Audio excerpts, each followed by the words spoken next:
Berikut ini adalah seluruh jadwal kegiatan tengah minggu. UMAS Online Service,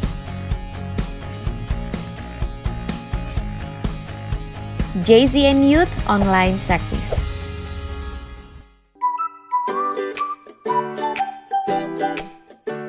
Yeay, akhirnya kita bisa ketemu lagi nih guys. Kangen banget. Lama banget gak ketemu. Iya, tahun 2020 ini bener-bener surprise banget. Banyak banget kejadian yang terjadi di luar rencana kita. Walaupun pergerakan kita tuh terbatas karena social distancing dan self quarantine juga, tapi Tuhan tuh tetap menunjukkan kalau Dia tuh tetap baik sama kita. Kok hidup gini-gini amat ya? Jangan-jangan kamu lagi ngalamin yang namanya self-esteem crisis ya? Untungnya orang tua aku selalu ngajarin kita itu berharga dan unik di matanya. Mantep banget berarti. Nah, bener banget tuh.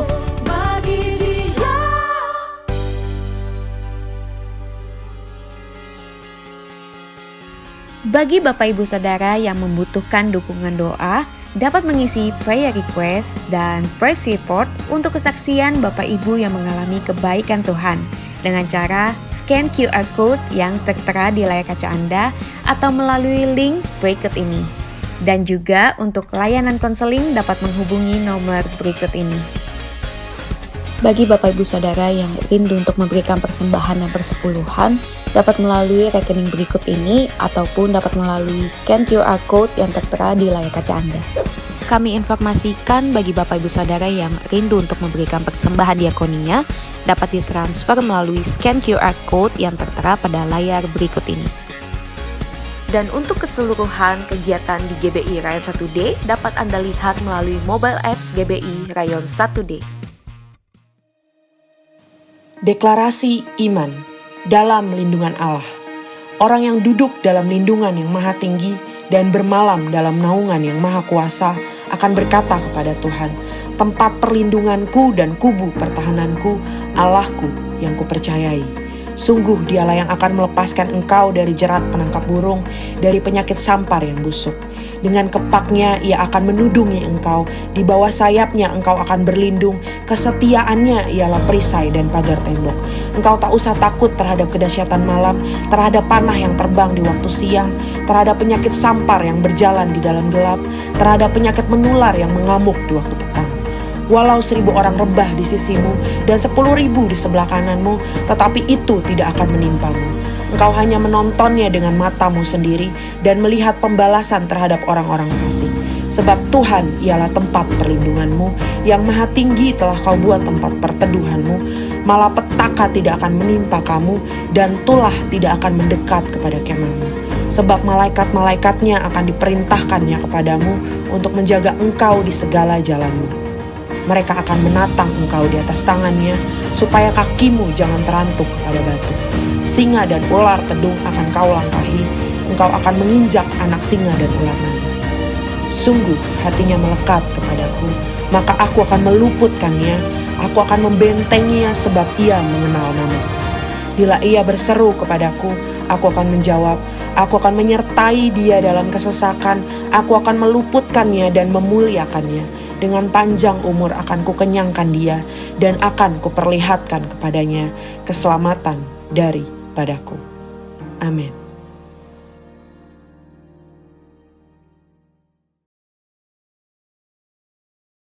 Shalom semua. Di tahun integritas ini, kita perlu belajar untuk memiliki kemurnian atau kesucian hati. Di dalam Mazmur 24 ayat 4, salah satu pengertian integritas adalah bersih tangan dan murni hati, yang artinya tidak adanya motivasi yang salah di dalam orang tersebut, alias bersih.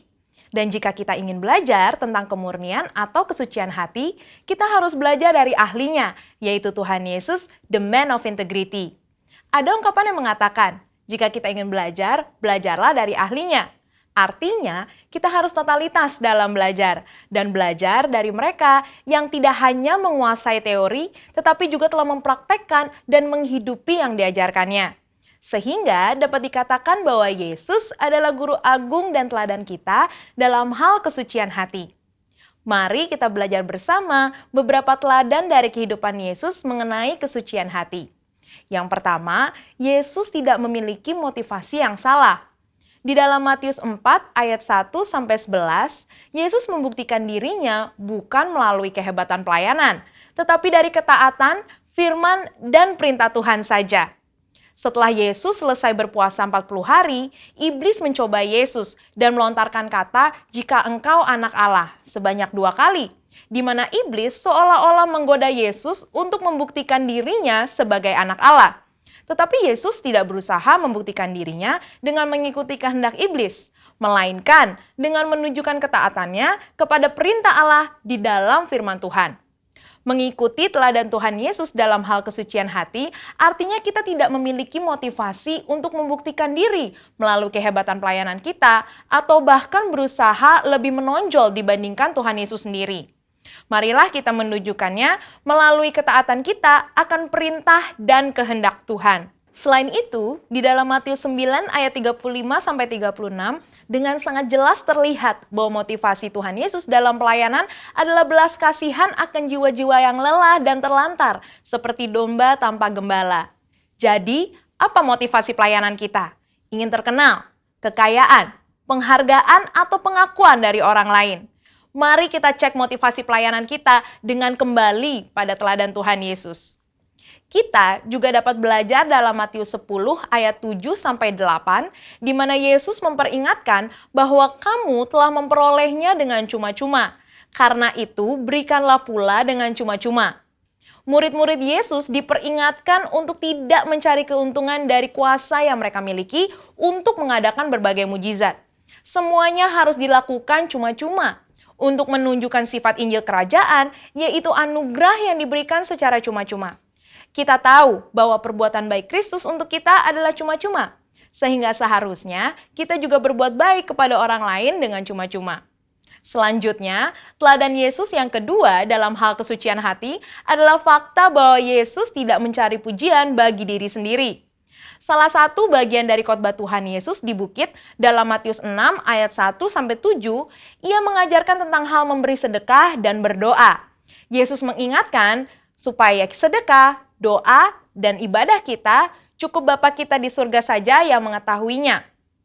Ajaran Yesus ini sangat kontras dengan yang biasa dilakukan orang-orang munafik yang melakukan hal-hal tersebut supaya dilihat dan dipuji orang lain. Hal yang menarik juga dapat ditemukan dalam Matius 9 ayat 30-31. Saat Yesus berkata, "Jagalah supaya jangan seorang pun mengetahui hal ini." Di situ, Yesus berpesan dengan sangat jelas kepada mereka yang telah disembuhkan untuk tidak mempromosikan dirinya. Tapi, karena apa yang mereka alami menimbulkan sukacita dan rasa syukur yang berlimpah, seketika masyhurlah nama Tuhan Yesus di seluruh daerah itu. Hal ini mengingatkan kita bahwa promosi dan pujian tidak perlu dicari. Janganlah pelayanan yang kita lakukan adalah demi mengejar pujian dari mereka yang kita layani. Kita juga dapat belajar bahwa pengagungan dan penghormatan datangnya dari orang lain, bukan diri sendiri. Dalam Matius 17 ayat 9, Petrus, Yakobus, dan Yohanes menjadi saksi keistimewaan pribadi Yesus. Ketika Yesus dimuliakan, bahkan dikunjungi oleh Musa dan Elia. Yesus bisa saja menyuruh ketiganya memberitakan peristiwa tersebut kepada orang-orang Yahudi dan ahli Taurat sebagai legitimasi berita kerajaan Allah yang Yesus sampaikan sebelum ia wafat, sehingga dirinya dipuji dan memperkecil penolakan para ahli Taurat. Tetapi Yesus tidak melakukannya. Teladan Tuhan Yesus yang ketiga dalam hal mengampuni kesalahan dan dosa. Di dalam Alkitab, Tuhan Yesus mengajarkan tentang kasih, di mana salah satu implementasinya adalah dalam hal pengampunan. Matius 5 ayat 38-48 mengajarkan agar kita jangan melawan orang yang berbuat jahat kepada kita, serta memberikan lebih dari apa yang dituntut oleh orang lain. Mau memberikan pinjaman, bahkan mendoakan mereka yang menganiaya. Dengan jelas Yesus mengajarkan kita untuk mengampuni tanpa batas. Semua hal ini telah dijalani Tuhan Yesus dan menjadi praktek hidup bagi kita. Ia melalui segalanya, mulai dari vonis hukuman tanpa bukti, penghinaan dan aniaya, sampai pada puncaknya yaitu penyalipan. Namun, walaupun demikian, kita tahu di dalam Lukas 23 ayat 34, Tuhan Yesus tetap berkata, "Ya Bapa, ampunilah mereka, sebab mereka tidak tahu apa yang mereka perbuat." Mengampuni kesalahan orang-orang yang bersalah kepada kita akan membuat kita senantiasa memelihara kesucian hati. Dan di tahun 2021 ini, marilah kita ikuti teladan Tuhan Yesus sebagai the man of integrity dalam hal kemurnian atau kesucian hati, dengan memiliki motivasi yang benar, tidak mencari pujian bagi diri sendiri, dan mengampuni orang yang bersalah kepada kita. Saudara, untuk penjelasan lebih lengkapnya dari tim teologi kami, jangan lupa buka link yang ada di atas atau scan QR Code yang tersedia. Salam integritas. Tuhan Yesus memberkati. Maranatha.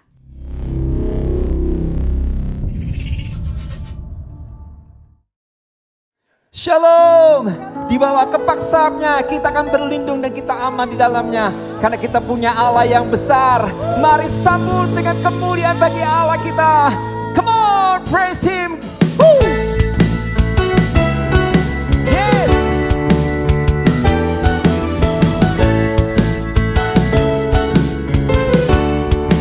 Come on. Besarlah Tuhan dan layak dipuji. Besarlah namanya, kekallah kuasanya. Amat berlindung dalam naungannya. Dia Allah bagi kita, di pihak kita.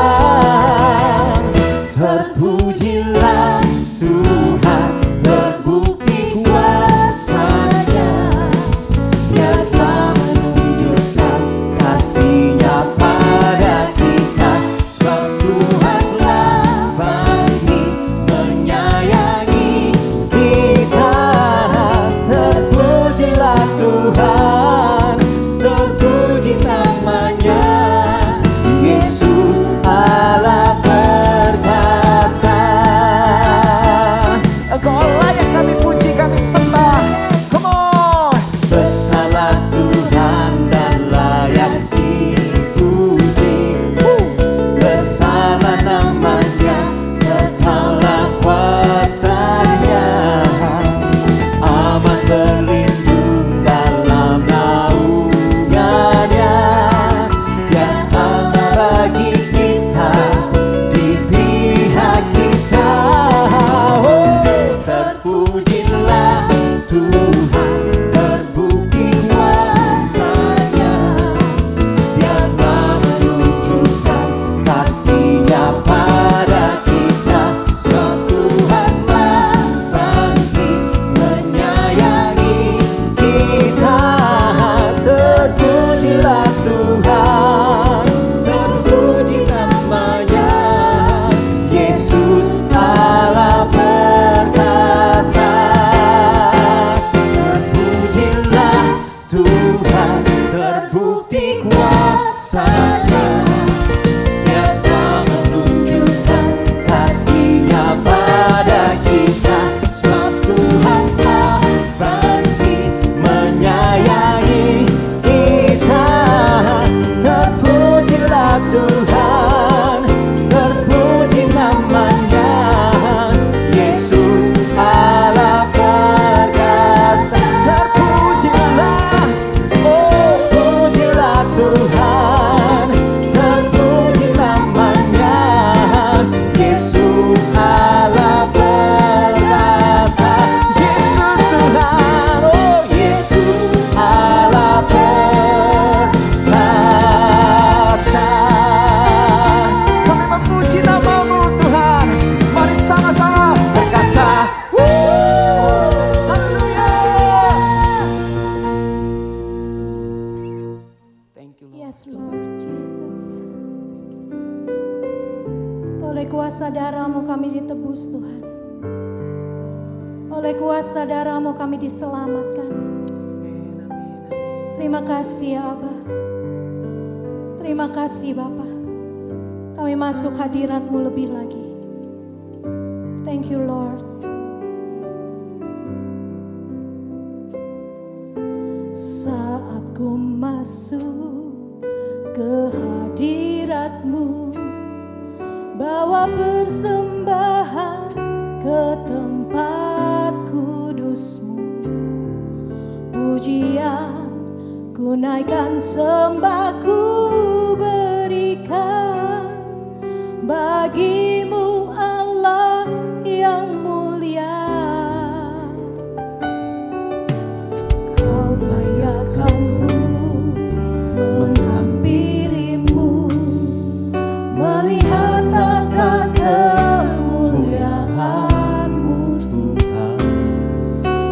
pujian, tunaikan sembahku berikan bagimu Allah yang mulia.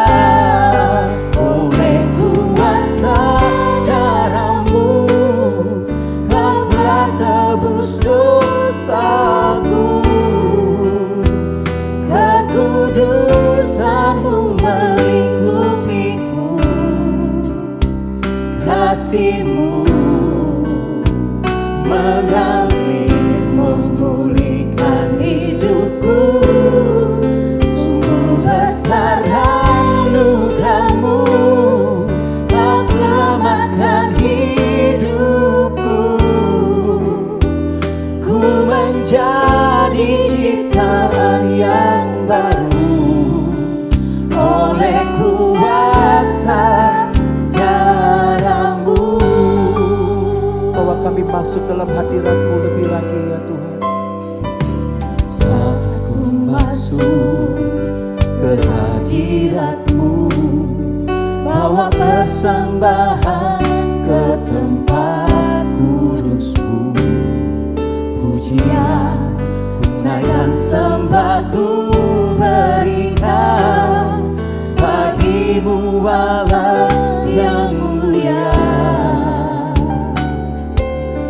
Kau layakkanku menghampirimu, melihat tata kemuliaan-Mu Tuhan. Pujian, tunaikan sembahku berikan bagimu Allah yang mulia. Oleh kuasa darahmu kau telah tebus dosaku, kekudusanmu melingkupiku, kasihmu mengalir memulihkan hidupku. Sungguh besar anugerahmu, kau selamatkan hidupku. Ku menjadi ciptaan yang baru oleh kuasa darahmu. Mari angkat tangan sama-sama di hadapan Tuhan. Tidak ada perkara yang terlalu sulit Tuhan mengubahkan setiap kita. Tuhan, kami angkat tangan kami berserah total di hadapan-Mu. Mungkin hari ini ada orang-orang Tuhan, kami selalu jatuh, tapi kami tahu oleh darah-Mu yang melayakkan kami menjadi manusia yang baru di hadapan-Mu. Kami percaya Tuhan ada karakter ilahi yang mengalir hidup kami. Mari angkat tangan-Mu, kita punya Tuhan yang dahsyat.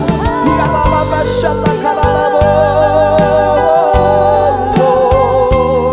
Ubahkan kami Tuhan, ubahkan dengan kuasa darah-Mu.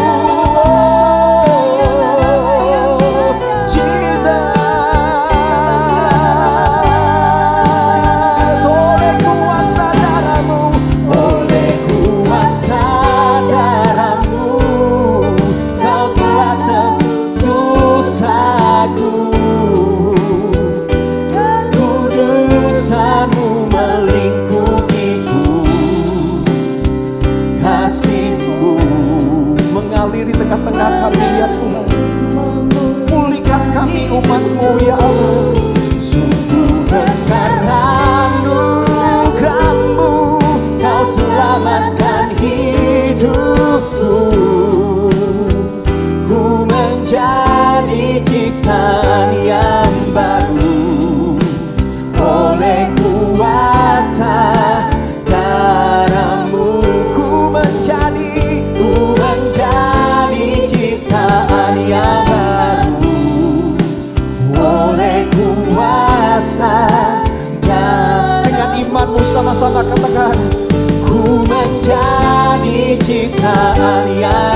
Oralabaya shandaralabaralaba. Sharalabaralabaralabaralabarala. Sungguh besar pengorbananmu bagiku, terlalu dalam untuk dimengerti. Sungguh besar, sungguh indah yang kau pikirkan tentangku, tak terselami bagiku. Yes, Lord Jesus. Sungguh indah. Mari angkat tanganmu, katakan dengan segenap imanmu, katakan sungguh besar pengorbananmu bagiku, terlalu dalam untuk dimengerti. Sungguh besar,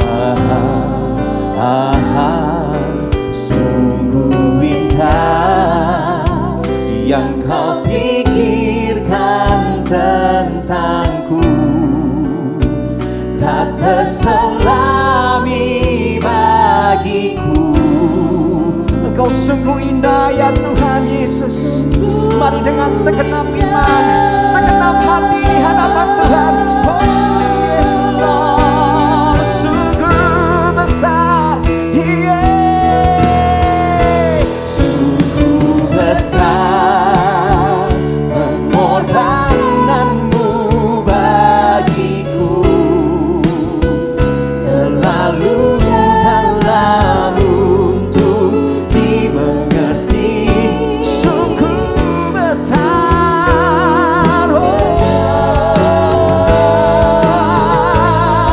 sungguh indah yang kau pikirkan tentangku, tak terselami bagiku. Amin, come on. Sungguh indah,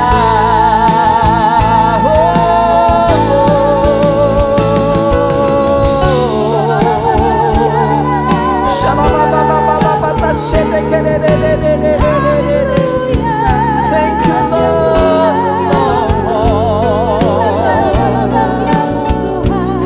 Kau sungguh indah, Kau sungguh besar.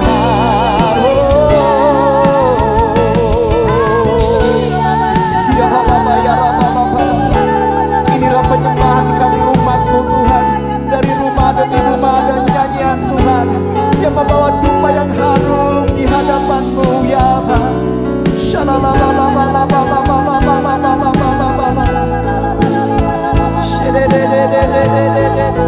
Sungguh besar Pengorbananmu bagiku, terlalu dalam untuk dimengerti. Sungguh besar, sungguh indah yang kau pikirkan tentangku, tak terselami bagiku. Sungguh indah, Engkau sungguh indah, sungguh indah, Kau sungguh indah Tuhan. Oh, sungguh indah.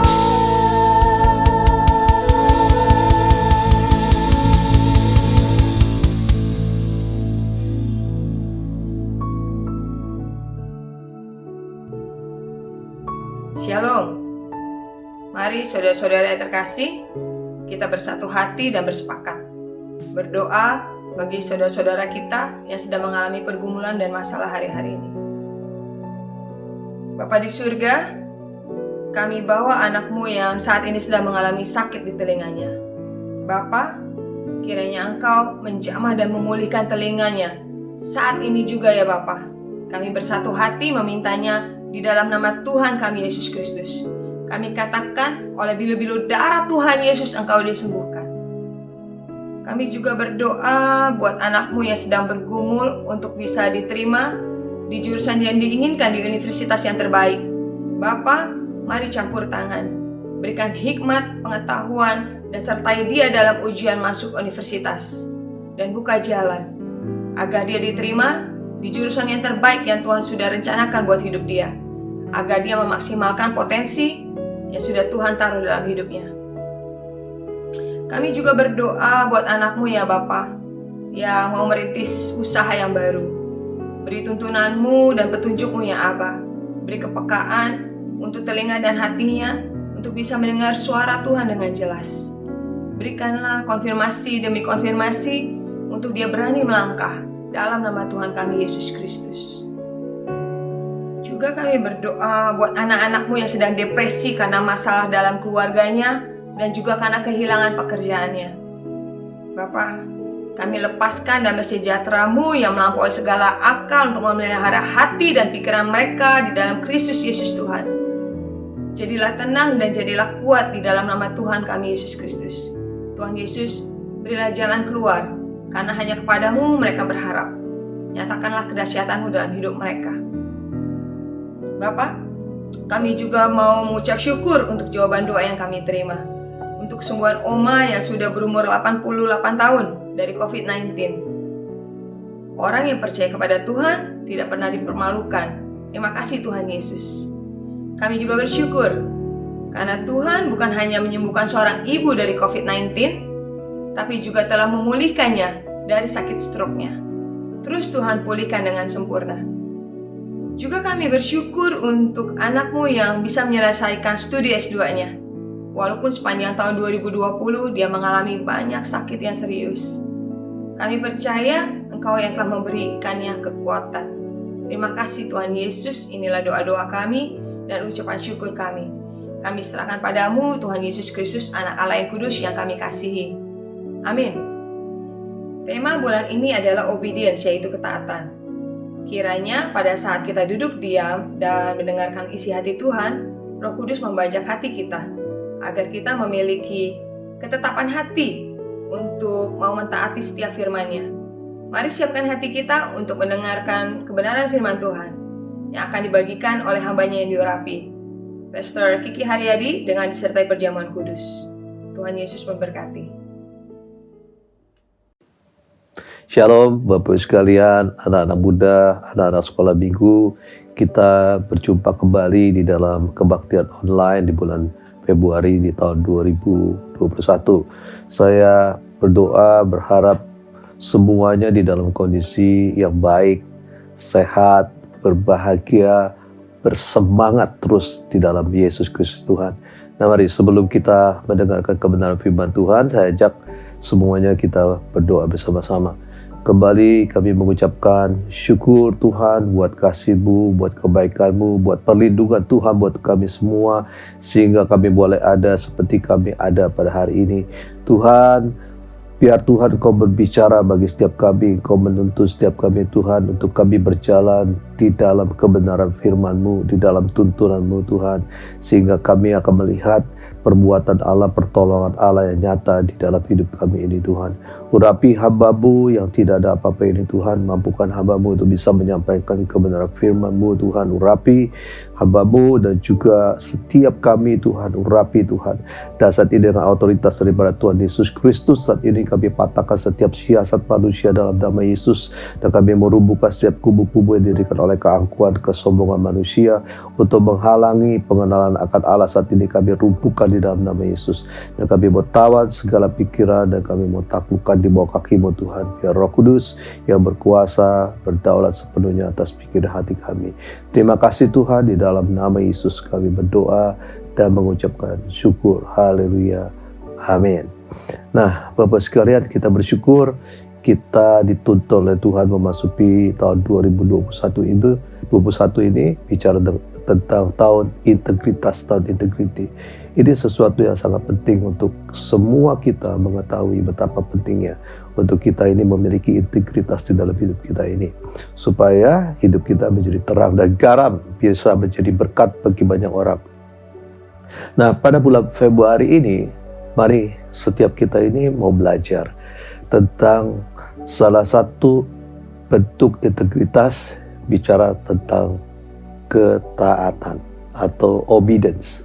Ya, ketaatan ini sangat penting. Ini merupakan salah satu karakternya Tuhan Yesus. Nah, kenapa sangat penting saya katakan? Pertama sebagai karakter Tuhan Yesus, tapi kita juga harus tahu bagaimana bahwa manusia pertama jatuh di dalam dosa karena ketidaktaatan. Nah, Bapak sekali, kalau kita lihat di dalam kitab Kejadian pasal kedua ayat yang ke-16, itu dikatakan, lalu Tuhan Allah memberi perintah ini kepada manusia, semua pohon dalam taman ini boleh kau makan buahnya dengan bebas, tetapi pohon pengetahuan tentang yang baik dan yang jahat itu janganlah kau makan buahnya, sebab pada hari kau memakannya, pastilah kau mati, dikatakan. Jadi ada perintah Tuhan yang mengatakan melarang untuk Adam dan Hawa ini yang waktu itu hidup di dalam hal yang baik, ya, di Taman Eden, untuk tidak memakan buah pohon pengetahuan tentang yang baik dan yang jahat. Nah, kita tahu Bapak sekalian bahwa karena tipu daya iblis yang waktu itu berupa ular, maka Hawa dan Adam melanggar, artinya perintah Tuhan ini. Mereka tidak taat untuk melakukan apa yang diperintahkan oleh Tuhan. Nah, jadi kita melihat dosa pertama yang dilakukan manusia itu ketidaktaatan ini. Nah, apa akibat daripada dosa ini? Sekarang tentunya manusia pertama kehilangan kemuliaan Tuhan, lalu terputus hubungannya dengan Tuhan, lalu menderita, ya, sakit penyakit, susah untuk cari penghasilan dan segalanya, lalu juga mengalami yang dikatakan kematian jasmani, rohani, bahkan kematian yang kekal. Nah, Bapak sekalian, dosa ketidaktaatan ini kita melihat membuka dosa yang lain. Ya, setelah dosa ketidaktaatan kita lihat, ya, bagaimana anak-anak daripada Adam dan Hawa, ya, Kain dan Habel, ya. Kain membunuh adiknya sendiri. Jadi ada dosa pembunuhan. Dan kita melihat terus dosa berkembang, ya. Dosa yang dikatakan dosa penyembahan berhala, kesombongan, lalu membenci, dan segala macam itu masuk di dalam kehidupan manusia. Nah, saudara lihat dikatakan di dalam Roma pasal ke-5 ayat 19. Saudara lihat akibat dosa ketidaktaatan daripada Adam dan Hawa ini membawa dampak bagi semua umat manusia yang ada di muka bumi ini. Dikatakan di dalam Roma pasal ke-5 ayat 19, jadi sama seperti oleh ketidaktaatan satu orang, dikatakan.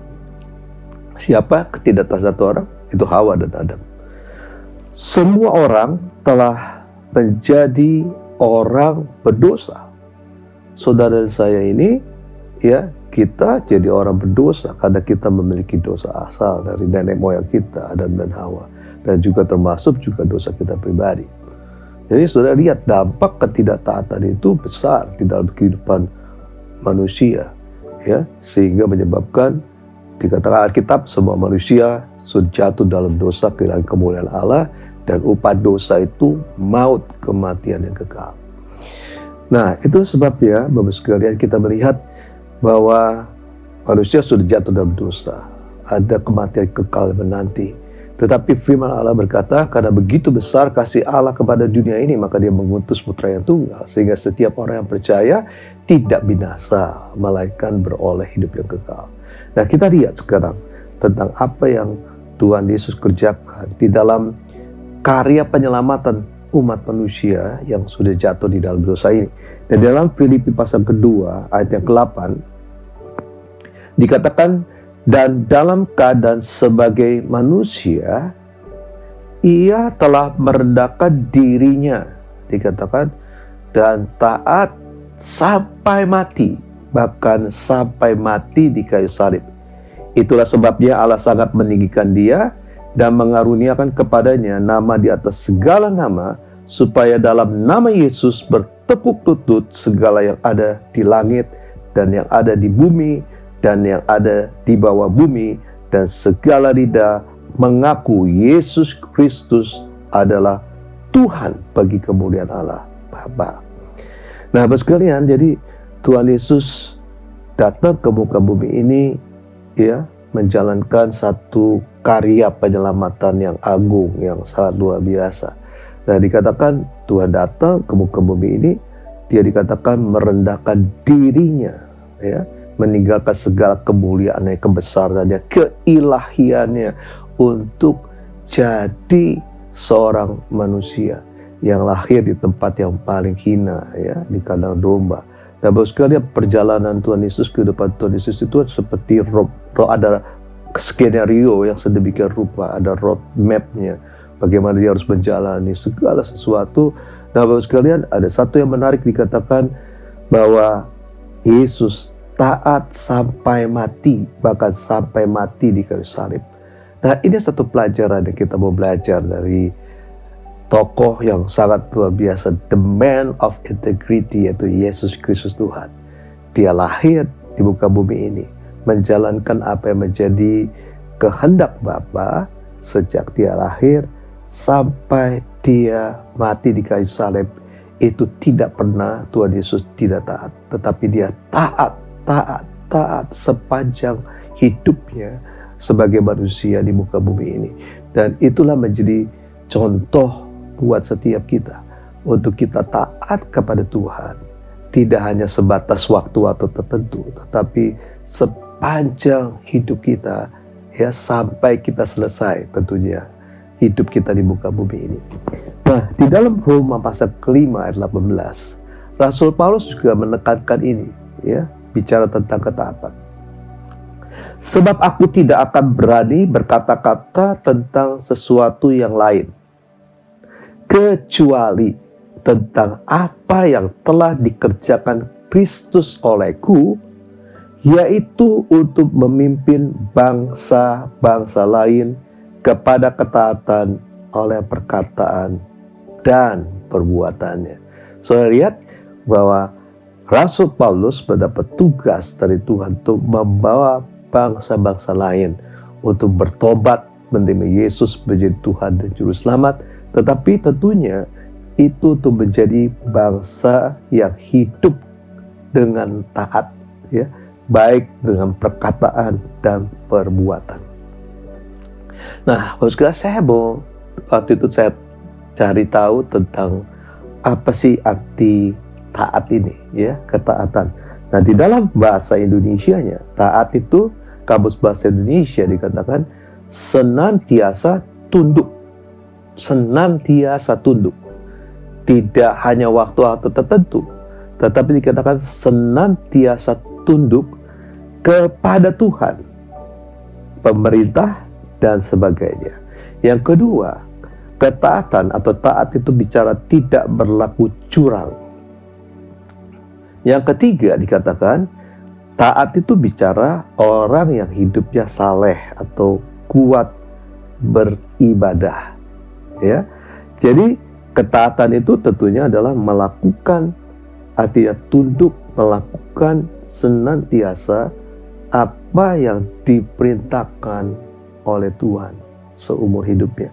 Nah, di dalam kata Ibrani, ya, taat itu bicara shema, memiliki makna taat. Ketaatan adalah sikap tunduk kepada wewenang menjalankan apa yang diperintahkan, mematuhi apa yang dituntut, atau menjauhkan diri dari apa yang dilarang. Itu bicara tentang taat atau ketaatan. Nah, ketaatan itu ada yang mendefinisikan juga dengan sukacita menjalankan petunjuk perintah seseorang yang bertanggung jawab atas kita. Atau yang kedua dikatakan tunduk pada ketentuan aturan perintah otoritas.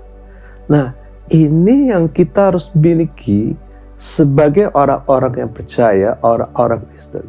Karena orang Kristen hidupnya tidak taat kepada perintah Tuhan, ya saya percaya itu bukan orang Kristen yang sungguh-sungguh.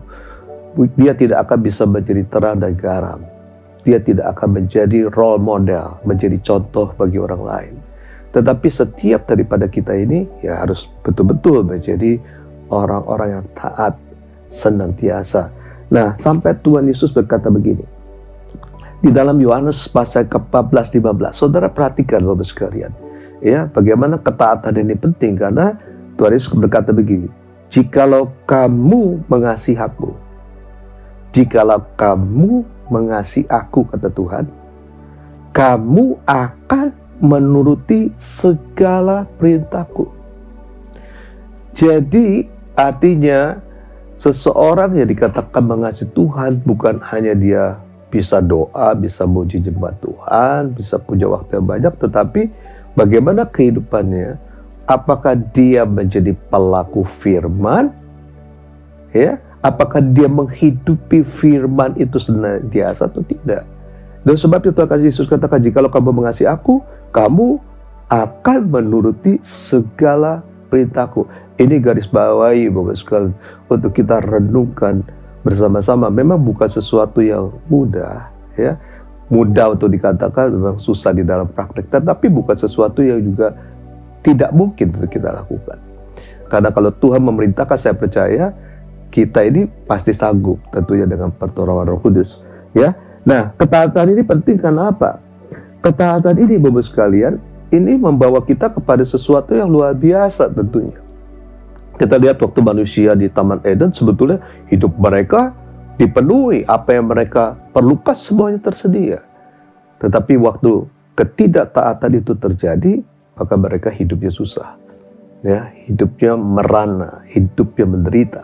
Nah, di dalam Yosua pasal pertama, ya, dikatakan begini, Yosua pasal pertama ayat 8 dikatakan, janganlah engkau lupa memperkatakan kitab Taurat ini, tetapi renungkanlah itu siang dan malam, supaya engkau bertindak hati-hati sesuai, dikatakan, ya, bertindak hati-hati sesuai dengan segala yang tertulis di dalamnya, sebab dengan demikian perjalananmu akan berhasil dan engkau akan beruntung.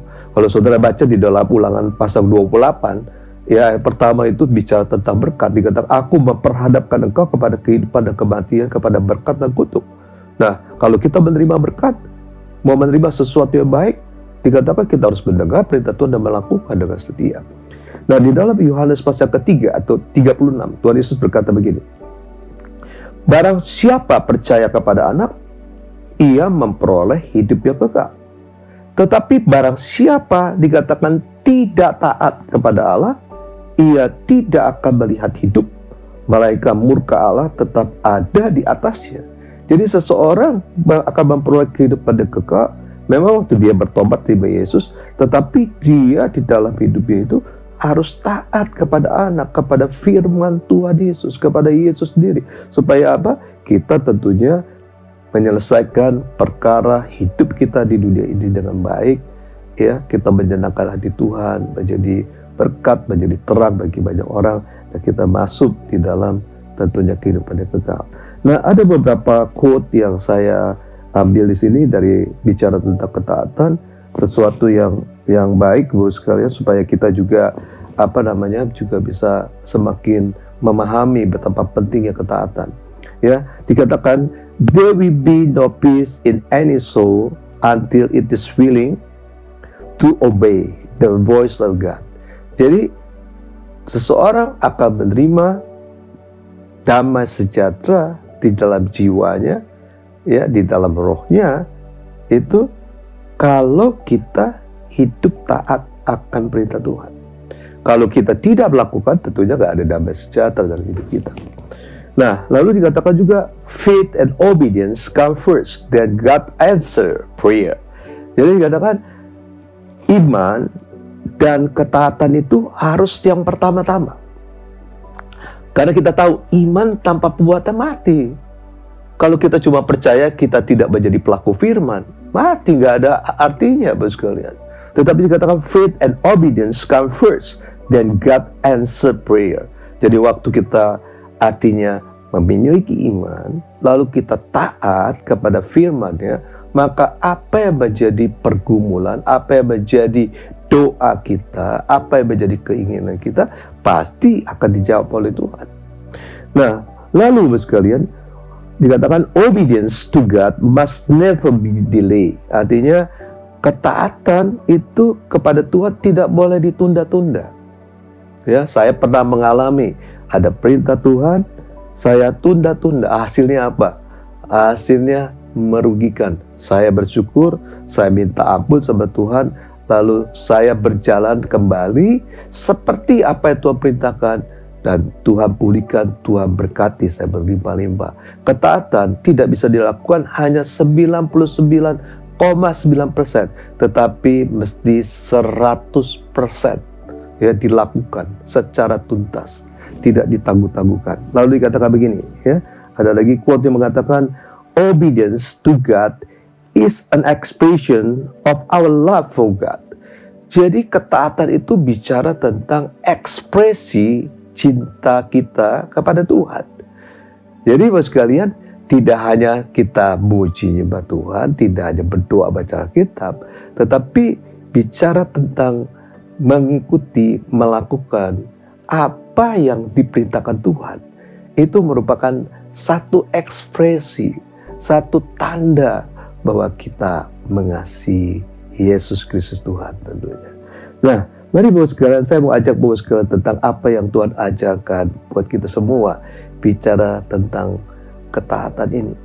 Nah, saudara, kita tahu bahwa yang pertama tentunya kita harus taat kepada Bapa di surga, kepada Tuhan. Tuhan mengajarkan ini.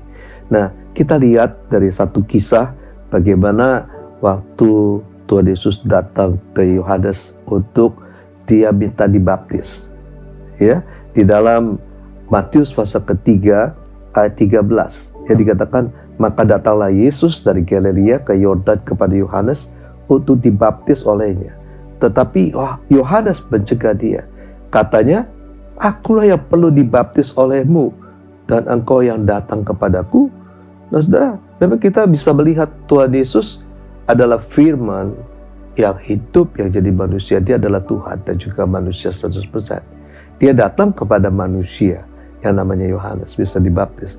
Saudara bisa bayangkan bagaimana Yohanes pasti gemeteran, pasti takut, karena dia tahu dan dia pernah berkata, yang datang kemudian lebih berkuasa daripadaku, aku tidak, artinya tidak layak untuk membuka kasutnya Tuhan Yesus saja tidak layak. Nah ini Tuhan Yesus datang untuk dibaptis oleh Yohanes. Ya, lalu apa yang Tuhan Yesus katakan? Lalu Yesus menjawab, katanya kepadanya, biarlah hal itu terjadi, karena demikianlah sepatutnya kita menggenapkan seluruh kehendak Allah. Dan Yohanes pun menurutinya. Jadi Bapak sekalian, ada skenario yang sudah ada, saya percaya. Ya, bagaimana Tuhan Yesus dibaptis oleh. Nah, Tuhan Yesus itu artinya merendahkan dirinya, dia taat dengan skenario apa yang jadi ketentuan itu untuk dia dibaptis oleh yang namanya Yohanes Pembaptis. Ya, lalu kita lihat hal yang kedua yang diajarkan Tuhan Yesus tentang ketaatan. Tuhan Yesus lahir waktu artinya bangsa Israel dibawa kekuasaan orang Roma. Ya, Tuhan Yesus lahir sebagai orang Yahudi. Nah, pada waktu itu Yahudi, orang Israel dijajah oleh orang Roma. Nah, Bapak sekalian, pernahkah saudara melihat dalam Alkitab Tuhan Yesus mengajarkan orang-orang Jews Israel untuk berontak kepada artinya penguasa yang ada, orang-orang Roma? Tidak pernah, Bapak sekalian. Walaupun murid-muridnya sendiri menganggap Tuhan Yesus itu menjadi pemimpin mereka untuk mereka mengalami kemerdekaan, tapi Tuhan tidak pernah mengajarkan demikian. Kenapa demikian? Karena di dalam Roma pasal ke-13 ayat yang pertama, ya tentunya saudara harus tahu kenapa Tuhan mengizinkan orang Roma menguasai Yerusalem dan menguasai orang Israel, karena ketidaktaatan mereka, dosa mereka tentunya ya. Di dalam Roma pasal ke-13 ayat yang pertama dikatakan, tiap-tiap orang harus takluk kepada pemerintah yang di atasnya. Sebab tidak ada pemerintah yang tidak berasal dari Allah. Dan pemerintah-pemerintah yang ada ditetapkan oleh Allah. Dimanapun di muka bumi ini pemerintahan yang ada, itu Allah terus bekerja. Allah yang menetapkannya. Ya. 2. Sebab di ayat yang kedua dikatakan, sebab itu barang siapa melawan pemerintah, ia melawan ketetapan Allah. Dan siapa yang melakukannya akan mendatangkan hukuman atas dirinya. Sebab jika seorang berbuat baik, ia tidak usah takut kepada pemerintah. Hanya jika ia berbuat jahat, hanya jika ia berbuat jahat. Maukah kamu hidup tanpa takut terhadap pemerintah? Perbuatlah apa yang baik, dan kamu akan beroleh pujian daripadanya. Karena pemerintah adalah hamba Allah untuk kebaikanmu. Tetapi jika engkau berbuat jahat, takutlah akan dia. Karena tidak percuma pemerintah menyandang pedang. Pemerintah adalah hamba Allah untuk membalaskan murka Allah atas mereka yang berbuat jahat. Jadi kalau ada orang yang melawan, memberontak kepada pemerintah, ya, otoritasnya di atasnya, artinya apa? Tidak hanya dia melawan otoritas yang bersangkutan, tapi dia melawan otoritas yang paling tinggi, yaitu Tuhan sendiri. Ya, Bapak sekalian. Nah, di dalam 1 Petrus pasal kedua 13 juga dikatakan begini. Tunduklah karena Allah kepada semua lembaga manusia, baik kepada raja dikatakan sebagai pemegang kekuasaan yang tertinggi, maupun kepada wali-wali yang diutusnya untuk menghukum orang-orang yang berbuat jahat dan menghormati orang-orang yang berbuat baik. Nah, hal yang kedua yang Tuhan ajarkan, supaya kita juga renungkan, ya, bagaimana Tuhan Yesus itu mau dijebak untuk dia memberi pendapat, bersikap untuk melawan, ya, ketentuan pemerintahan. Nah, di dalam Lukas 20 ayat 22, ya, Lukas 20 ayat 22 dulu. Apakah kami diperbolehkan membayar pajak kepada kaisar atau tidak? Jadi ini pertanyaan yang diajukan kepada Tuhan Yesus. Ya, boleh bayar pajak atau tidak? Nah, tetapi Yesus mengetahui maksud mereka yang licik itu, lalu berkata kepada mereka, tunjukkanlah kepadaku suatu dinar, gambar dan tulisan siapakah ada padanya? Jawab mereka, gambar dan tulisan kaisar. Lalu kata Yesus kepada mereka, kalau begitu berikanlah kepada kaisar apa yang wajib kamu berikan kepada kaisar, dan kepada Allah apa yang wajib kamu berikan kepada Allah. Ini jawaban Tuhan. Bahwa kita sebagai warga negara di satu pemerintahan yang ada di negara, kita wajib membayar pajak. Nah, di dalam Matius pasal ke-17-27, Tuhan Yesus bayar pajak? Bayar. Ya. Nah, kita lihat di dalam Matius pasal 17 dan 27.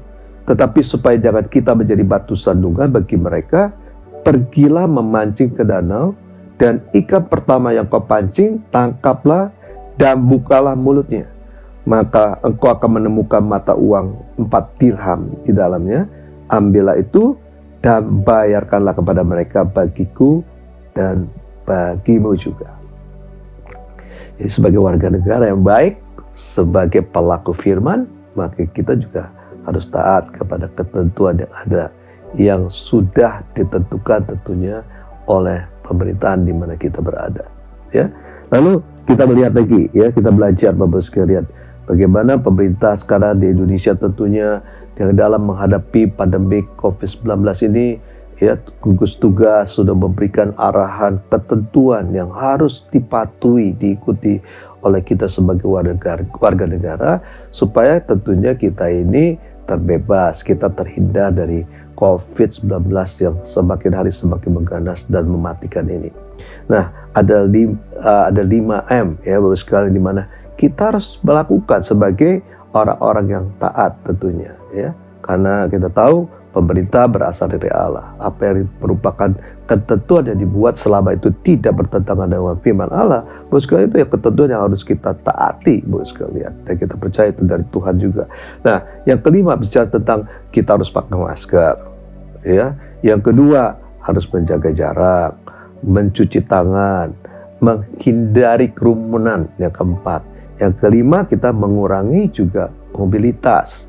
Itu yang kita harus lakukan Bapak sekalian hari-hari ini. Kita harus taat melakukan itu, karena itu untuk kepentingan kita sendiri, untuk keluarga kita, dan juga buat orang lain. Bahkan sekarang ini kan pemerintah sudah melakukan program vaksinasi ya. Sudah ada susunan skala prioritas yang disusun sedemikian rupa. Ini untuk mencegah artinya penduduk warga dari ketularan artinya pandemik, artinya COVID-19 ini, virus 19 ini yang sangat ganas ini tentunya ya. Dan tentunya kita harus mendukung program ini, jangan mengikuti istilahnya cerita-cerita hoax. Bagaimana ada ceritanya dikatakan vaksinnya ada chip, ada DNA antikristus, nggak ada Bapak sekalian. Nah, dengar baik-baik Bapak sekalian, kalau kita baca di dalam kitab Wahyu, tanda yang dipakai di tangan kanan ya, lalu di dahi itu coba kita harus hubungkan dengan ada tujuannya. Itu memang sudah ada dan available, tinggal penerapannya di muka bumi ini. Dikatakan orang tua, besar, muda ya, itu kan harus pakai tanda ya, baik di tangan kanannya atau di dahinya. Kalau tidak pakai itu tidak bisa melakukan artinya transaksi jual beli. Jadi ini berkaitan dengan transaksi jual beli. Jadi chip ini Bapak sekalian, ini bicara sesuatu sistem yang disiapkan sedemikian rupa ya selama ini untuk memudahkan pembayaran, sistem pembayaran. Nah, chip itu Bapak sekalian dikembangkan sedemikian rupa juga sehingga dibuat sedemikian kecilnya bisa dimasukkan di dalam tubuh manusia. Itu sudah ada. Tetapi penerapannya belum ya. Dan semua chip sekarang ini masih dipasang di kartu, ada kartu kredit ya, debit card Bapak sekalian, atau sistem yang lain nanti di mobile banking juga bisa dimasukin chip tersebut Bapak sekalian. Nah, itu Bapak sekalian, itu untuk melakukan transaksi jual beli memang sekarang. Nah, nanti pada suatu saat waktu saya percaya zaman antikristus, di mana teknologi ini sudah tersedia, itu yang diharuskan dipakai, tapi tidak di dalam cairan. Itu bentuknya ada ya, sebesar kalau tidak salah, yang setahu saya teknologi itu sudah ada, itu sebesar beras ya, mungkin lebih kecil sedemikian rupa, yang artinya menampung data yang bersangkutan, lalu juga mungkin data-data bank, semuanya sudah ada di sana. Karena sudah dipraktekkan, sudah dijalankan di beberapa negara yang ada perusahaan-perusahaan yang sudah memproduksi tersebut, untuk mereka bisa melakukan artinya pembayaran. Untuk waktu mereka belanja, mereka menggunakan itu. Dan mereka tinggal kasih tangan mereka untuk di scanner, lalu terbaca semuanya dan sudah dilakukan transaksi itu dengan baik. Nah, kalau di dalam vaksin ya nggak mungkin ya kan Bapak sekali, secara logikanya. Bagaimana artinya waktu dia pergi belanja ya, itu yang namanya kalau di dalam darah itu kan mengalir terus nanti ke kepala, nanti ke kaki. Nanti orang cari scannernya di mana untuk bisa membaca ya yang namanya data tersebut. Nah, itu sebabnya kita harus mendukung penuh yang namanya vaksinasi ini, karena untuk kepentingan artinya kita semua ya, kepentingan artinya semua umat manusia di muka bumi ini. Nah, hal yang selanjutnya Bapak sekalian, yang seperti tadi firman Tuhan katakan ya, tunduklah karena Allah kepada semua lembaga manusia. Jadi yang tadi bicara pemerintahan yang kedua bicara tentang lembaga. Lembaga ini ada apa? Lembaga ada kerohanian, lembaga keluarga, ada lembaga bicara tentang perusahaan. Nah, kita lihat bos sekalian tentang yang di dalam gereja ya. Di dalam gereja ini itu ada ayat firman Tuhan yang mengatakan begini, taatilah pemimpin-pemimpinmu ya, di dalam Ibrani 13 ayat 17. Taatilah pemimpin-pemimpinmu dan tunduklah kepada mereka, sebab mereka berjaga-jaga atas jiwamu sebagai orang yang harus bertanggung jawab atasnya. Dengan jalan itu mereka akan melakukan dengan gembira, bukan dengan keluh kesah, sebab hal itu tidak akan membawa keuntungan bagimu. Berdoalah terus untuk kami, kata Rasul Paulus, sebab kami yakin bahwa hati nurani kami adalah baik, karena di dalam segala hal kami menginginkan sesuatu hidup yang baik. Jadi Bapak sekalian, firman Tuhan Yesus mengajarkan untuk kita mentaati pemimpin-pemimpin yang ada di gereja, yang bertanggung jawab, yang berjaga-jaga untuk jiwa kita. Ya, kita lihat di dalam Matius pasal 23 ayat yang kedua, bagaimana Tuhan Yesus mengajarkan begini kepada orang banyak. Dikatakan begini, ahli-ahli Taurat dan orang-orang Farisi telah menduduki kursi Musa. Sebab itu turutilah dan lakukan segala sesuatu yang mereka ajarkan kepadamu. Ya, kita tahu ahli-ahli Taurat ini menguasai, ya artinya tahu tentang firman Tuhan. Dia mengajarkan, itu firman Tuhan yang diajarkan. Nah, apa yang diajarkan itu Tuhan Yesus katakan turuti dan lakukan. Nah, cuma jangan turuti perbuatan ahli-ahli Taurat. Karena apa? Ahli Taurat pada waktu itu mereka cuma tahu ngomongnya, tapi kelakuannya, perbuatannya, perkataan itu bertentangan dengan apa yang mereka ajarkan.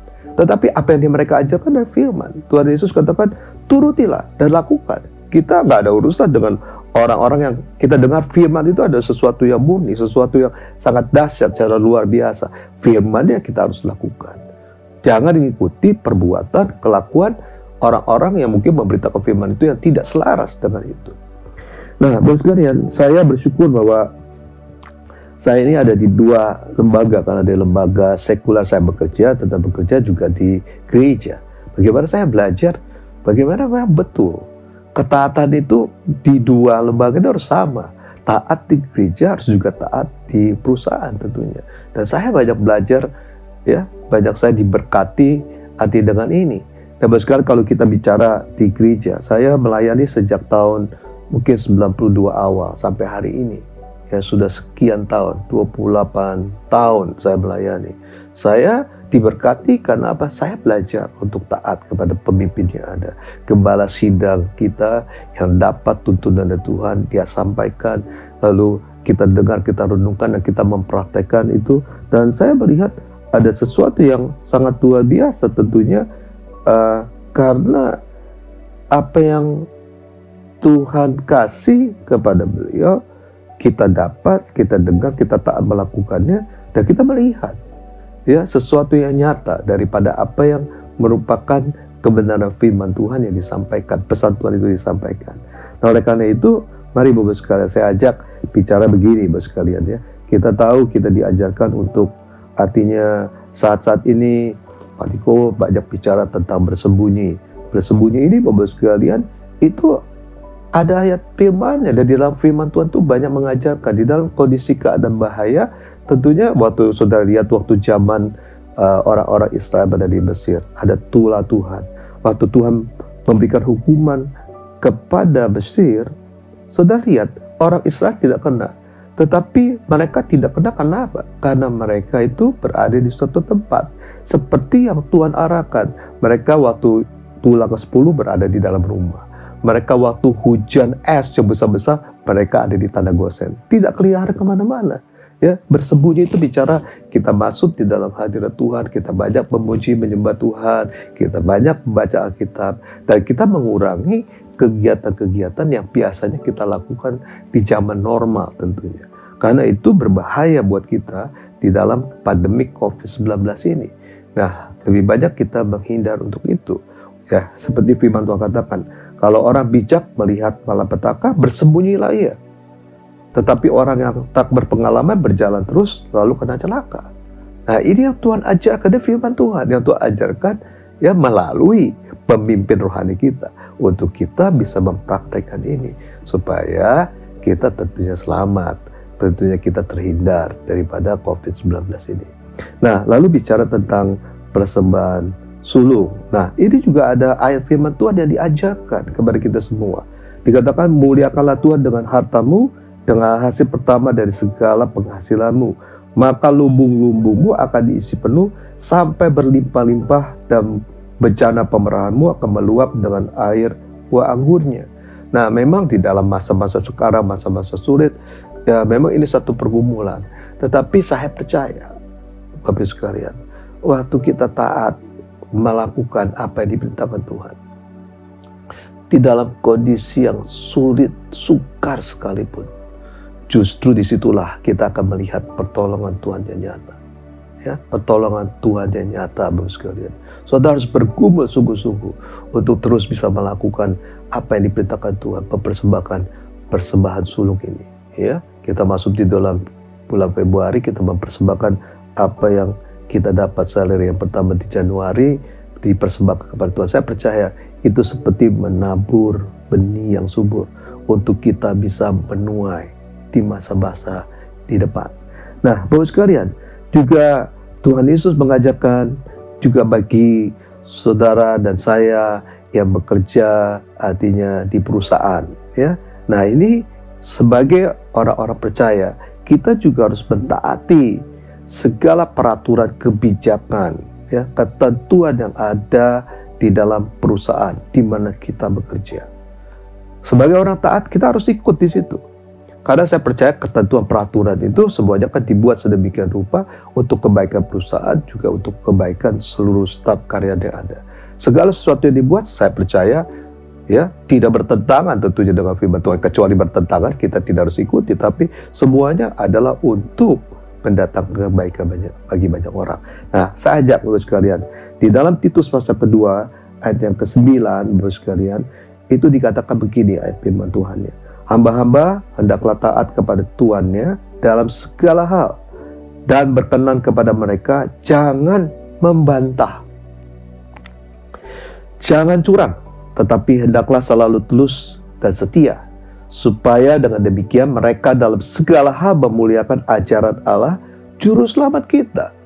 Jadi Yesus dipermuliakan, Allah dipermuliakan, ditinggikan, itu tergantung bagaimana sikap kita ini, ya, di dalam perusahaan di mana kita bekerja, di mana kita hidup patuh taat kepada ketentuan yang ada, kepada pemimpin otoritas yang di atas kita, Bapak sekalian. Justru mereka melihat bahwa ada sesuatu yang luar biasa di dalam kehidupan kita, dan mereka akan memuliakan Tuhan Yesus tentunya.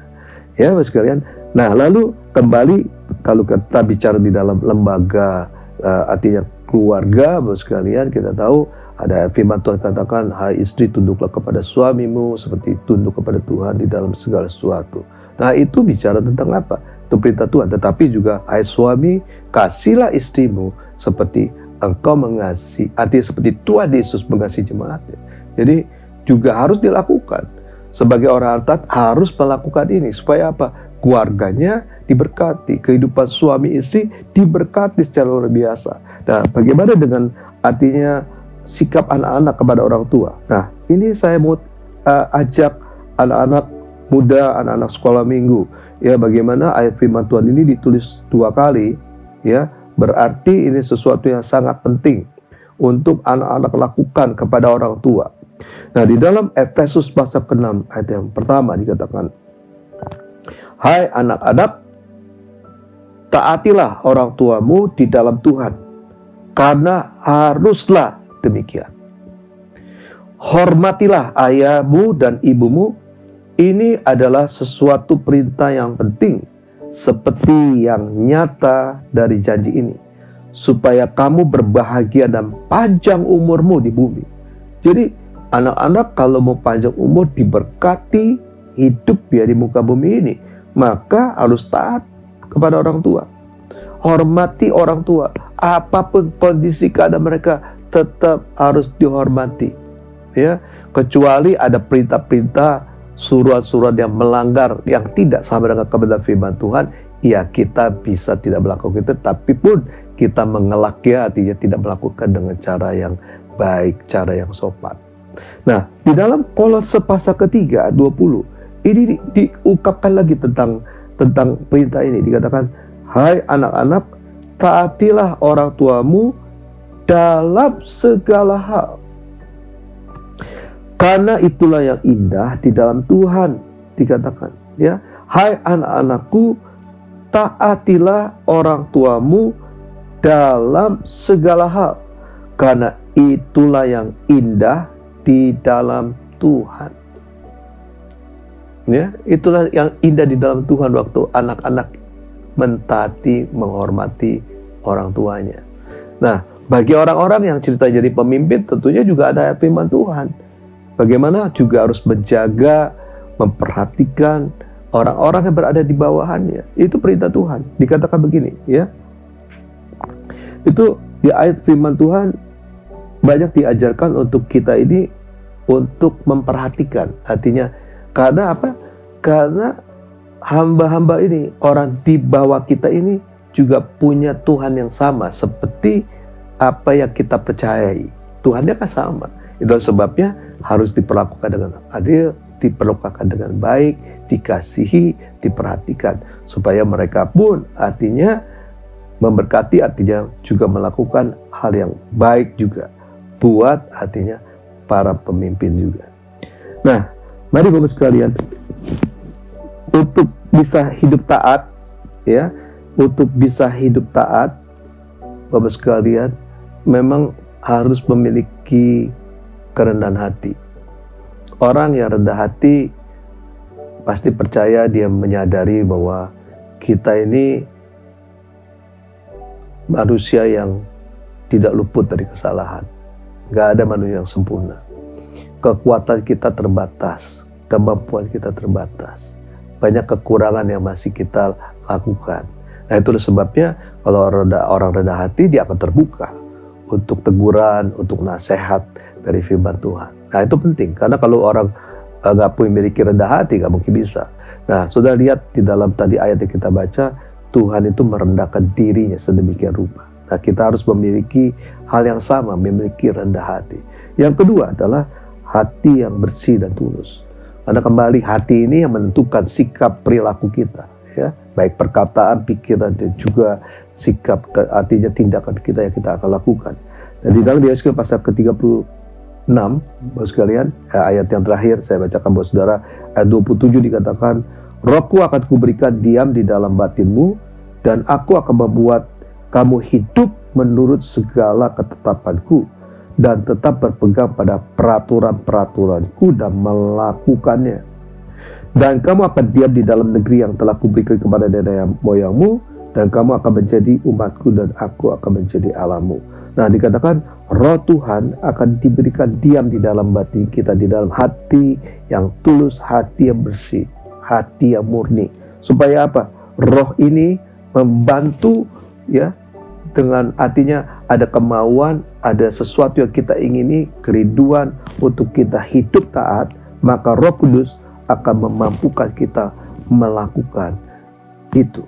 Apa yang menjadi perintah Tuhan, untuk kita hidup taat di dalam ketaatan kepada perintah Tuhan, supaya hidup saudara saya diberkati oleh Tuhan berlimpah-limpah, dijagai, dilindungi. Kita bisa melalui masa-masa yang sulit dengan kemenangan demi kemenangan yang berasal daripada Tuhan. Nah, mari Bapak sekalian, saya ajak Bapak sekalian untuk kita berdoa bersama-sama. Tuhan Yesus, saat ini hamba-Mu berdoa Tuhan, firman Tuhan sudah hamba-Mu sampaikan Tuhan. Biar Tuhan sendiri yang beracara buat setiap kami yang mendengar Tuhan Yesus. Tuhan, kami tahu betapa pentingnya untuk hidup taat Tuhan, sesuai dengan apa yang Tuhan perintahkan, sehingga hidup kami akan terus diberkati oleh Tuhan secara luar biasa. Kami boleh menjadi saksi-Mu Tuhan, dimanapun kami berada Tuhan Yesus. Tuhan akan terus menyertai kami. Tuhan akan terus memberkati kami. Tuhan akan terus menjagai kami Tuhan. Engkau melihat umat-Mu Tuhan yang berada Tuhan di rumah ataupun mereka dimanapun. Tuhan akan terus menjagai, melindungi mereka Tuhan. Terima kasih Tuhan Yesus, terima kasih Tuhan. Kami mau serahkan Tuhan umat-Mu Tuhan, gereja-Mu ke dalam tangan-Mu Tuhan. Di dalam nama Yesus kami telah berdoa dan mengucapkan syukur. Haleluya Tuhan Yesus, haleluya. Amin. Nah, Bapak sekalian, kita akan memasuki perjamuan kudus. Mari saudara sekalian mempersiapkan segala sesuatunya. Saudara bisa mempersiapkan anggur dan roti yang kita akan makan, roti sebagai tubuh Kristus dan anggur yang merupakan darah Yesus. Mari Bapak sekalian, kita mempersiapkan itu sampai kita juga berdoa bersama-sama. Kita berdoa bersama-sama. Tuhan Yesus, kami akan masuk di dalam perjamuan kudus ini Tuhan. Biar Tuhan Engkau sendiri melihat keberadaan kami Tuhan. Biar Tuhan, kalau ada kesalahan, ada dosa yang masih kami lakukan Tuhan, biar Tuhan mentahirkan, menguduskan kami Tuhan Yesus, sehingga kami layak Tuhan di dalam perjamuan kudus ini. Sehingga waktu kami makan roti yang merupakan tubuh-Mu, minum anggur yang merupakan darah-Mu, Tuhan akan berkarya secara luar biasa. Yang sakit disembuhkan, yang lemah dikuatkan, yang putus harapan diberikan pengharapan yang baru oleh Tuhan. Terima kasih Tuhan, terima kasih Tuhan. Hirabashika tataralaba shika taralama, hirabashika tataralaba shika tataralama, shindaraba shika tataralama, shindaraba, hirabashika tataralama. Oh Yesus Tuhan, terima kasih Tuhan Yesus. Terima kasih Tuhan, terima kasih Tuhan. Terima kasih Tuhan, pimpin Tuhan perjamuan kudus ini Tuhan, pimpin Tuhan. Terima kasih Tuhan. Sebab apa yang telah kuteruskan kepadamu telah kuterima dari Tuhan, yaitu bahwa Tuhan Yesus pada malam waktu Ia diserahkan mengambil roti. Mari jemaat yang dikasih Tuhan, kita angkat roti di tangan kanan kita tinggi-tinggi, dan sesudah itu Ia mengucapkan syukur atasnya. Ia memecah-mecahkan dan berkata, inilah tubuhku yang diserahkan bagi kamu, perbuatlah ini menjadi peringatan akan aku. Jemaat yang dikasih Tuhan, bukankah roti yang kita pecah-pecahkan adalah persekutuan dengan tubuh Kristus? Mari kita memakan dalam nama Yesus.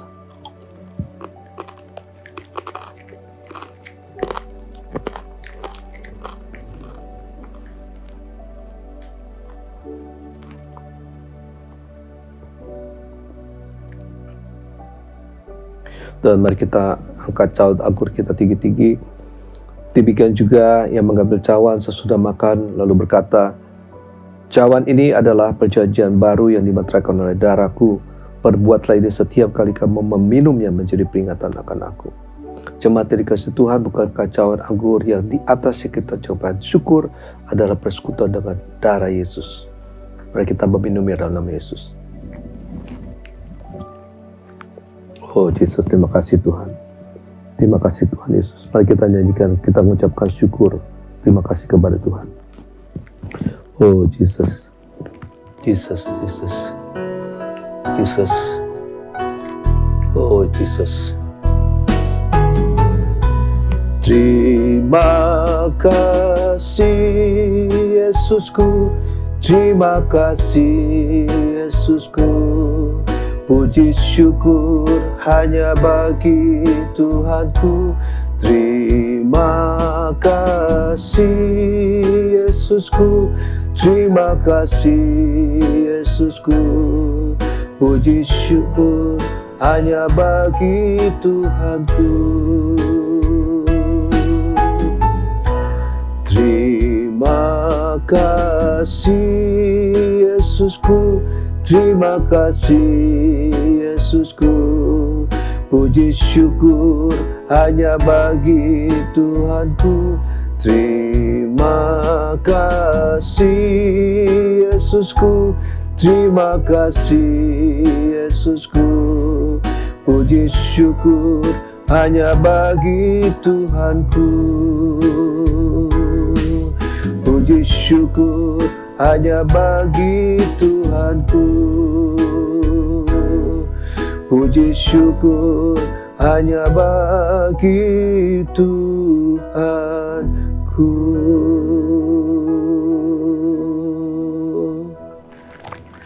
Mari setiap kita yang berada di rumah, kita angkat tangan di hadapan Tuhan. Saya akan berdoa buat saudara.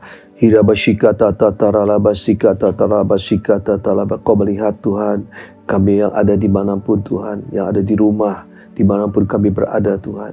Tuhan, kami percaya Tuhan sudah memberikan menuntun kami Tuhan, untuk kami memiliki integritas dalam hidup kami Tuhan, sehingga kami akan menjadi alat-Mu Tuhan di akhir zaman ini, di era Pentakosta yang ketiga ini Tuhan, menjadi alat-Mu Tuhan di dalam penuaian yang terbesar dan terakhir Tuhan. Kami bisa menjadi terang dan garam Tuhan, waktu kami memiliki integritas dalam hidup kami, terutama ketaatan Tuhan. Ajar kami lebih lagi Tuhan, untuk kami boleh hidup taat sungguh-sungguh dengan Engkau Tuhan, seperti apa yang Tuhan perintahkan. Biar setiap kami Tuhan, pelan-pelan Tuhan, jemaat Tuhan, menjadi pelaku-pelaku firman Tuhan. Terima kasih Tuhan Yesus, biar Roh Kudus terus memenuhi setiap kami Tuhan, memampukan kami untuk melakukan Tuhan apa yang Tuhan perintahkan, sehingga kami sungguh-sungguh mengasihi-Mu Tuhan Yesus. Terima kasih Tuhan, terima kasih Tuhan. Terima kasih Tuhan, biar Tuhan berkati jemaat-Mu yang bekerja, yang berusaha Tuhan Yesus. Berkati berlimpah-limpah anak-anak yang sekolah, yang kuliah, diberkati Tuhan. Bahkan yang saat ini yang sedang sakit, disembuhkan oleh Tuhan Yesus Kristus, karena janji firman-Mu mengatakan, oleh pilur-pilur Tuhan Yesus di kayu salib, semua sakit penyakit sudah disembuhkan dalam nama Yesus. Yang lemah dikuatkan, yang susah dihiburkan, bahkan yang putus pengharapan diberikan pengharapan yang baru oleh Tuhan. Dalam nama Yesus kami berdoa, haleluya, amin. Nah, Bapak sekalian, sebelum kita menerima doa berkat, mari kita sama-sama mendeklarasikan tentang arti Pentakosta yang ketiga. Pentakosta ketiga, yang pertama adalah pencurahan Roh Kudus yang dahsyat di zaman Nuh, melebihi yang terjadi di Azusa Street. Yang kedua, Pentakosta ketiga akan mengakibatkan penuaian jiwa yang terbesar dan terakhir sebelum Yesus Kristus datang kembali. Yang ketiga, Pentakosta ketiga akan membangkitkan generasi Yeremia, yaitu anak-anak muda yang dipenuhi Roh Kudus, cinta mati-matian kepada Tuhan Yesus, tidak kompromi terhadap dosa, dan akan bergerak untuk memenangkan jiwa. Keempat, Pentakosta ketiga lahir di Indonesia dan bergerak ke bangsa-bangsa. Gerakan ini dari timur ke barat dan akan kembali ke Yerusalem. 5. Pentakosta ketiga akan memberi kuasa untuk menyelesaikan amanat agung, dan setelah itu Tuhan Yesus datang kembali. Amin. Nah, mari Bapak sekalian, kita angkat tangan di hadapan Tuhan Yesus Kristus saat ini. Kekasih Tuhan Yesus Kristus saat ini, terimalah damai sejahtera, sukacita, kebahagiaan, kesembuhan, pemulihan, bahkan berkat yang berlimpah-limpah daripada Bapa di surga melalui Putra yang tunggal, Yesus Kristus Tuhan, dan melalui persekutuan manis dengan Roh Kudus menyertai saudara sekalian, mulai hari ini sampai Tuhan Yesus Kristus datang untuk kedua kalinya, bahkan sampai selama-lamanya. Yang percaya dan diberkati, mari kita katakan sama-sama, amin. Shalom, Tuhan Yesus memberkati saudara berlimpah-limpah. Pujilah Tuhan, terbukti kuasa.